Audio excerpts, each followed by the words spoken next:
Welcome back to Marvelous Videos. I'm Rylan, and this is every deleted scene in the Alien vs. Predator movies. Without a doubt, while the first two Alien and Predator films worked well with the audience, the two Alien vs. Predator movies did not. The reason behind their grand imagination but poor results was majorly the limited budget and other logistical restraints that appeared because of that. As a result, the Alien vs. Predator films had to undergo several changes from the original script. So, in today's episode, we will explore all 35 major changes and the deleted scenes in the Alien vs. Predator movies. We'll start with the 2004 film and then move on to the 2017 film AVP Requiem. Let's begin, shall we? Actually, before we get into our explanation, we do just have one very small request. If you like our content, then please support us by subscribing to our channel. This is just one small click for you, but for us, it means a lot. Thanks. Now, let's begin.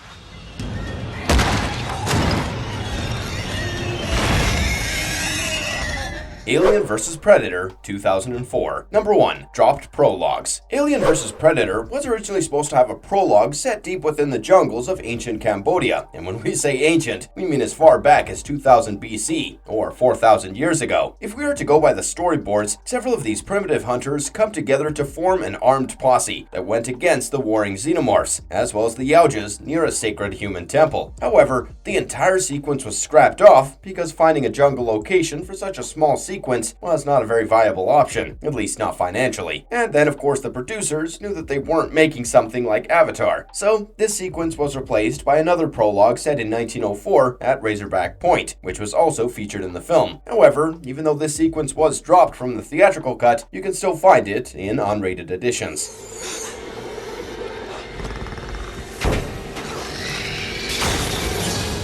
Number 2. Lex and Miller's entries. After the Xenomorphs and the Yautjas, the star of the movie was Lex Woods, the daughter of Alexander Woods. Lex was an environmentalist and an explorer who was famous for being the youngest woman to climb Mount Everest without oxygen support. While she was climbing a peak on Lahula Pass icefall in Nepal, Lex receives a call from the mercenary leader Max Stafford, who had been appointed by Wayland Industries. Stafford asks her if she'd be interested in exploring a pyramid that was recently discovered buried in Antarctica. However, that isn't what was originally planned.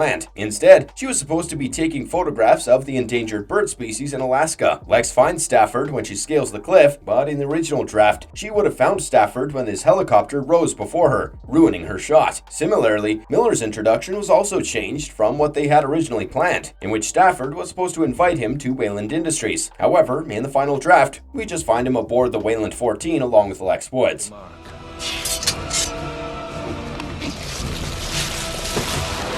Verheiden was axed. Almost. Verheiden appears as a mercenary working for Stafford. However, it was initially decided that Verheiden would be another archaeologist who was hungry for glory. In fact, he was supposed to be a competitor of Sebastian de Rosa, the Italian archaeologist who led the team down under. In fact, he was supposed to be the archaeologist for Heiden's team that was hired to take over Sebastian's dig in Teotihuacan. And later, both teams would have been invited by Wayland. Furthermore, this guy was supposed to have some messed up romantic past with Lex Woods. However, the entire character was cut off from the script, and his name was instead given to one of Stafford's mercenaries. It was supposed to be Verheiden who took the Predator plasma casters from the sarcophagus, motivated by his desire for fortune and glory. However, his actions triggered a rearrangement of the pyramid, causing him to flee the scene with his prize. Although he escaped before the exit was sealed, he isolated himself in the process.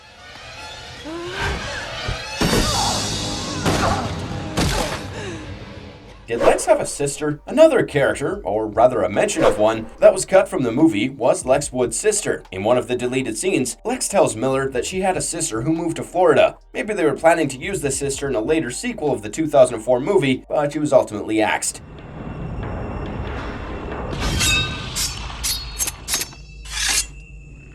Number 5. 5 Predators instead of 6. The creators initially wanted to have 5 Predators coming to Earth for the manhood ritual, but in the end, it was decided that 3 Predators were enough. Celtic and Chopper, anyway, die rather early in the film, so I guess it wouldn't have hurt putting 2 more Predators. Nonetheless, Alien vs. Predator's novelization retains the 2 extra Predators.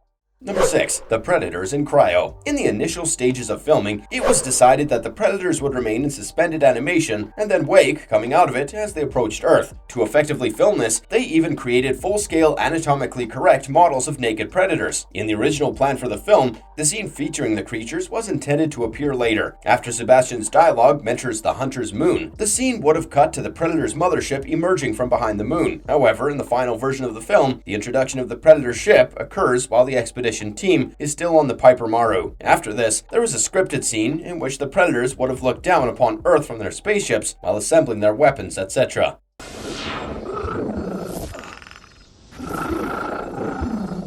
Number 7. The Power of Predator Tech. In an earlier version of the film, the group gathers at the top of the access tunnel that had been bored through the ice. This scene was supposed to be much longer and was supposed to detail the incredible capabilities of Predator weapons. After Quinn explained that no team in the world could have created the shaft in just 24 hours, Wayland proposes the possibility that an expedition from another country had beaten them to the discovery. Little did Wayland know that it was a team from another planet altogether. He noted that this other team clearly possessed far superior equipment. An apprehensive Quinn observed that the machinery used to create the hole was unlike anything that he had seen before, and suggested that they should investigate further before proceeding. But Wayland was not in the mood for a delay. Furthermore, Lex then pointed out that there was no base camp set for the group that had dug this hole, which meant that the team in question dug quickly and went inside the hole. This scene can be seen in some behind-the-scenes footage from the filming of the movie and is included in the novelization. I think that it should have been added to the film. Predator 2 was released in 1990, and it was 14 years later that the world would be witnessing the apex predators once again, so it would have made more sense to tell the audience just how effective these big ugly dudes were.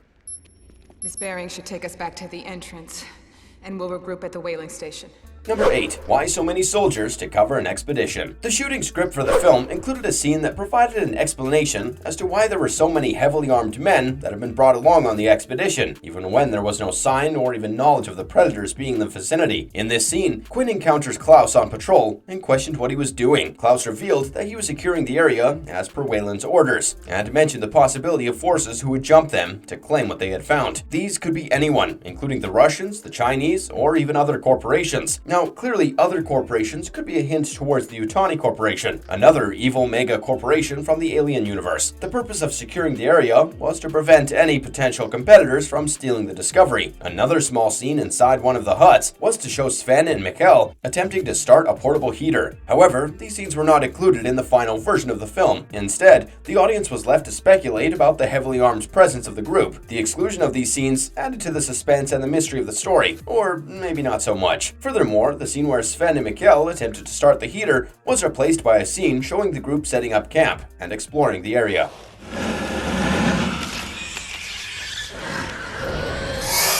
Number 9. Early rival of the Queen. In the final version of Alien vs. Predator, the scene where the captive Queen is revived happens much earlier in the story than was previously planned. This scene takes place shortly after the human team discovers the pyramid and unwittingly activates the structure, raising the Queen from her long slumber. It allowed for the Queen to play a more prominent role in the story and solidified her status as the central figure in the battle between the humans and the Predators. Furthermore, the earlier introduction of the Queen also allowed for the xenomorphs to be present throughout the majority of the film, because if there is no Queen, then there is no ovomorphs, and hence no facehuggers to cling to humans.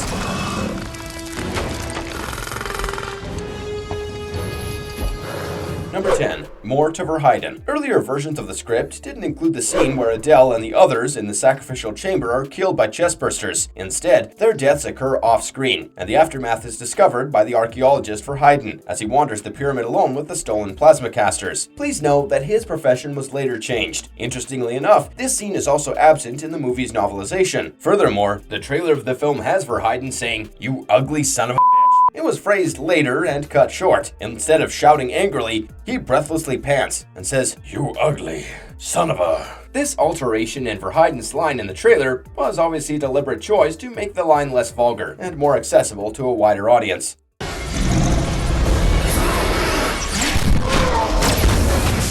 Number 11. Scar kills a Predalien. Mark Saraceni, the author of the novelization of the film, saw an early script draft of the film featuring a Predalien that was born to the first Predator to be killed and joined in the fight between the species in the pyramid. However, it wasn't decided up until this point which Predator it would be. An infant Predalien does appear in the novelization, but its appearance happens towards the end, and the abomination is soon killed by Scar almost as soon as it erupts from the unnamed Predator's chest. Speaking of Scar, an additional shot was filmed after he kills Wayland. He was to turn towards the camera while Wayland's body lay on the floor in the background.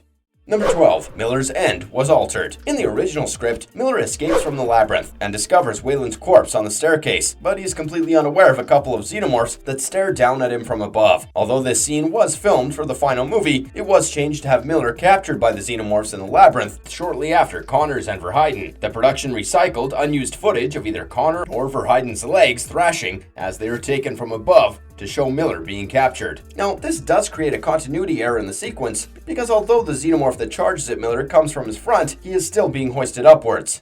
Number 13. The Maiden and the Facehugger. They took out an extra shot of a facehugger crawling over its victim, probably after the scene where the maiden was being sacrificed. Even though you still see a facehugger crawling over her body in the movie, they showed it from a completely different angle. Speaking of this sacrificial maiden, she was basically a chosen one for the Yaoja's initiation hunt against the xenomorphs. Her people offered her as a host for a chestburster, which would eventually lead to her death, but she considered it an honor to fulfill the pact between the humans and the Yaoja gods. Number 14. They axed a romantic moment. So, in the original version, Sebastian didn't just jump over the crevice like Lex in the final movie. He actually caught her just in time to stop her from falling in, and they almost had a romantic moment before a xenomorph showed up. After that, they turned back and had to jump over the crevice once again, but this time, they did it in one big leap to make it look more exciting for the film. Number 15. Removed Grid scene from the trailer. In the trailer, there is a quick scene where Grid looks over at Sebastian, and Sebastian notices him. But interestingly enough, this shot didn't make it into the final film. I'm not really sure why this was done, but a possible reason is that the numerous other changes in the script must have made this scene superfluous. Number 16. The death of the archaeologist Verheiden and Miller. In an earlier version of the script, there is a scene where Lex discovers the archaeologist Verheiden cocooned to a wall by the xenomorphs. Unfortunately, before she could help him out, a chest burster burst out of his chest, but thankfully Scar was there to kill it. However, the later revisions changed the identity of the cocooned victim from Verheiden to Miller. Furthermore, his death by chest burster occurs off screen in the final film. You can still spot his body, Miller's, in the hive when Lex and Scar go in there though.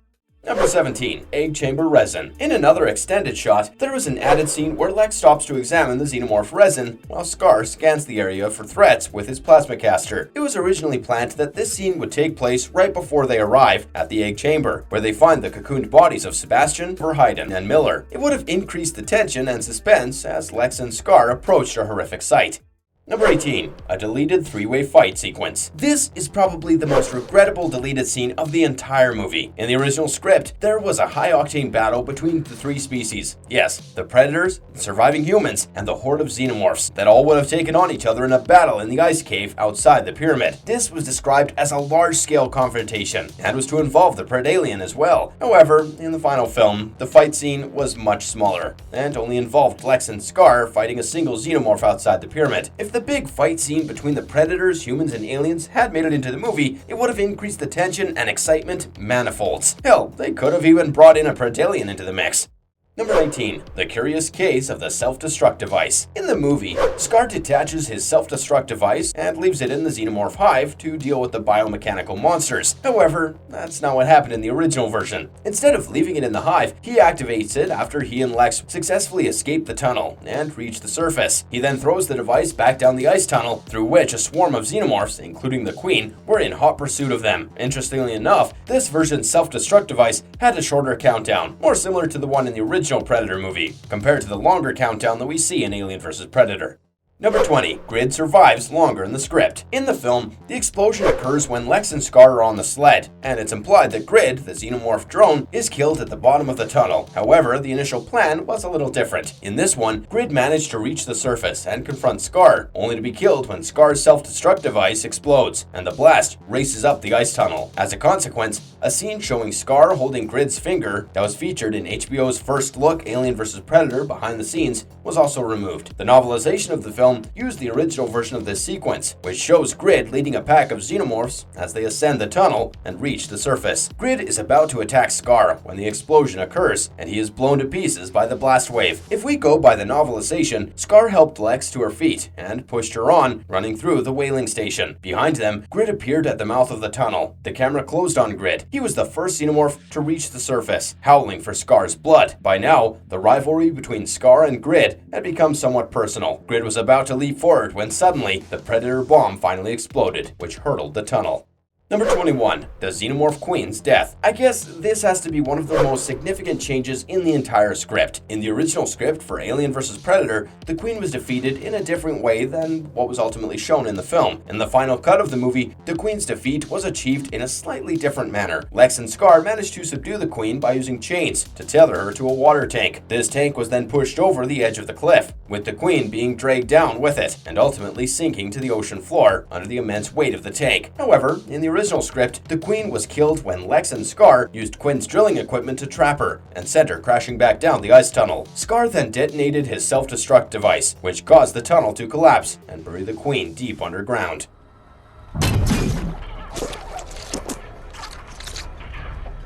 Aliens vs. Predator Requiem, 2007. Number 22. Facehugger vials dropped. So there was supposed to be this scene where the Predators were loading up a scout ship with facehuggers and stuff before sending it back to Earth, but it never made it to the screen because they didn't have enough dough to finish the cool effects. A fair warning, Aliens vs. Predator Requiem had numerous changes just because of the limited budget.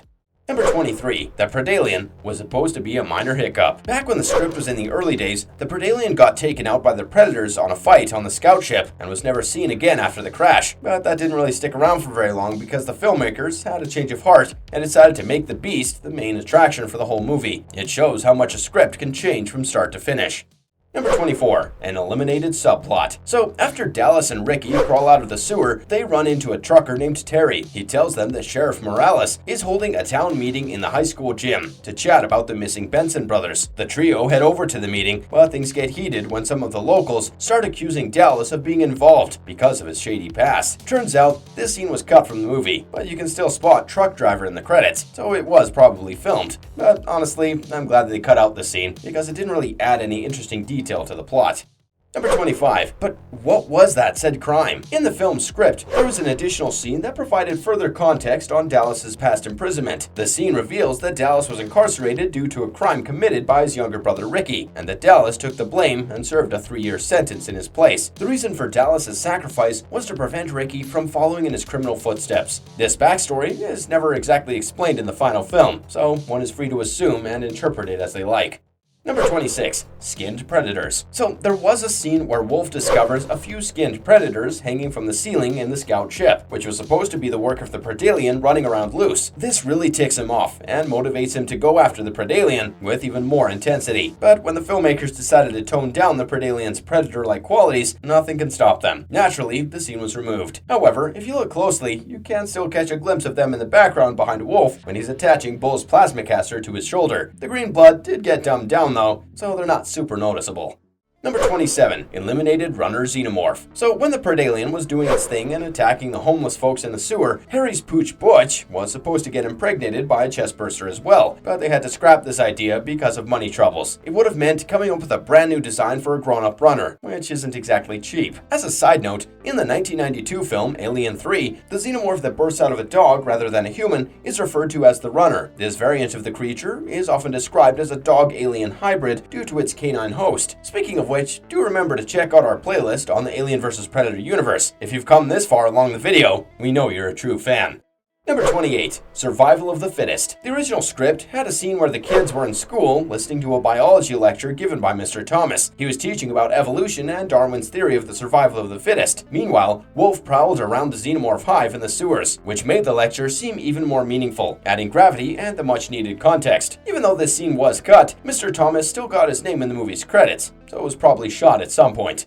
Number 29. A very close call. In one of the scenes from the original script, Dale and his friends are playing stickball out in the streets. They accidentally hit the ball down a drain and asked a girl named Molly to fish it out. Molly's got smaller hands, so she reached in, and unbeknownst to her, a sneaky xenomorph is lurking in the shadows. Just as the creature's about to pounce, Molly grabs the ball and pulls it out like a champ. We've all watched several sequences like this one in several movies, but it wouldn't exactly have hurt to watch it again. Number 30. Wolf had more action sequences. An earlier draft of the script included an additional action scene set in the town's bus depot, which was cut from the final version. In this scene, Kelly, Molly, and Tim O'Brien flee after Carl is killed in the graveyard. Contrary to the final film, Tim O'Brien had a longer survival arc in the original script. Anyway, Wolf pursues them and stalks them as they move between the few parked buses. When Wolf spots them, he shoots a crane overhead, causing a bus hanging from it to swing down, almost crushing the O'Briens. They then continue to run to the convenience store. Number 31. Carrie's misfortune. The scene in which Carrie gets impregnated by the Predalien was originally supposed to be longer. It was going to start with some slime dripping on her arm while she was throwing away trash in the diner's dumpster. The audience would have then seen the Predalien on the roof of the building, but of course, Carrie would have been unaware of the monster's presence. Then, when it killed Richie and cornered her in the kitchen, there were supposed to be more shots from the Predalien's point of view, where it could actually see the fetus inside of Carrie. The idea was that it targeted her so that the unborn baby would become food for the belly bursters that it implanted. And okay, now that I say this scene out loud, it does kind of creep me out. Number 32. Kendra and Curtis. Two kids saved by changes. So, in the original script of the film, there is a subplot featuring two kids named Kendra and Curtis. However, this entire storyline was cut from the movie, resulting in Kendra and Curtis having only brief appearances. The first scene with Kendra and Curtis took place in a hospital where Curtis was being treated for an injured hand. While there, they witnessed the Predalien lurking around the maternity ward. Given that they were kids, they accidentally make a noise, and the creature starts hunting for them, but they were saved when a nurse returns. But unfortunately, this poor nurse gets killed instead. This entire sequence kind of reminds us of the kitchen scene from the original Jurassic Park. In a later scene, Kendra and Curtis appear in a car, only to have a xenomorph land on the roof. They manage to throw it off, but another one soon appears. The main characters, who are armed in a gun store, fire at the creature, and Kelly saves her daughter Molly by using a Browning M2 machine gun. Kendra and Curtis then join the survivors. So why were these two children removed from the movie despite being filmed? Well, the filmmakers believed that it would be too much for the audience to handle another plot involving the death of two more young children.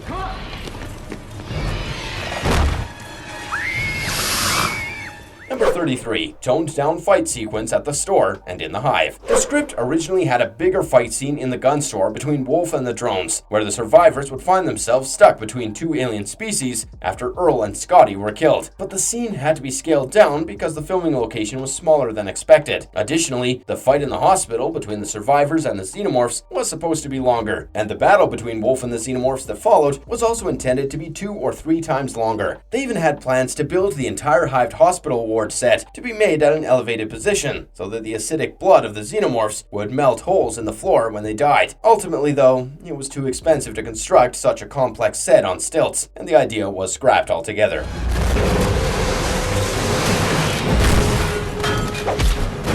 Number 34. Wolf's death sequence was made more dramatic in the film. In the movie, Wolf and the Predalien fight each other on the roof in a brutal fight. They both inflict fatal wounds on each other right as an F-22 Raptor shows up. The F-22 drops a nuke on the city to make sure that all the aliens are dead, taking out Sheriff Morales, Darcy, and everyone else who was unlucky enough to be nearby. However, the original script had something else up its sleeve. In this version, he was outnumbered and overpowered by a horde of xenomorphs who ripped off one of his arms before he could activate his self-destruct device.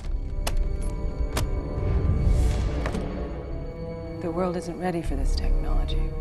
Number 35. Several missed opportunities. The movie's epilogue originally included a scene where Miss Yutani received the plasma pistol, and it progresses to reveal a secret facility where predators and aliens are being held in suspended animation and studied by Yutani personnel. However, due to budget restraints, the scene was ultimately dropped. There was also supposed to be a big post-credit scene that would connect Requiem with the Alien franchise. In this scene, the plasma pistol that Miss Yutani retrieved was supposed to morph into an image of a spacecraft headed for the xenomorph homeworld, where a large group of predators was supposedly trying to capture a king alien. This scene aimed to show the predator technology was responsible for humans' ability to reach the stars and colonize space, as seen in the Alien films. Furthermore, it explained how exactly Weyland-Yutani Corporation acquired so much power. Additionally, the whole thing was to set up a potential third Alien vs. Predator movie that would take place in a similar future time period to the Alien series. Unfortunately though, the effects-heavy sequence had to be scrapped due to budget restrictions. The Alien vs. Predator franchise was a constant victim of a limited budget, which led to several changes. Some good and some, shall we say, not so good. They had to cut out a bunch of major scenes and story arcs from the movies, which is a major contributing factor to the unacceptable quality of the AVP films. Nevertheless, I'm going to keep my hopes high, and sooner or later, we will get an Alien vs. Predator film that we deserve. What are your thoughts on these movies? Any of these scenes you think could have been left in the movie? Let us know in the comment section below. And if you enjoyed today's episode, don't forget to leave us a like and subscribe if you haven't already. Until next time, have a good one and be safe.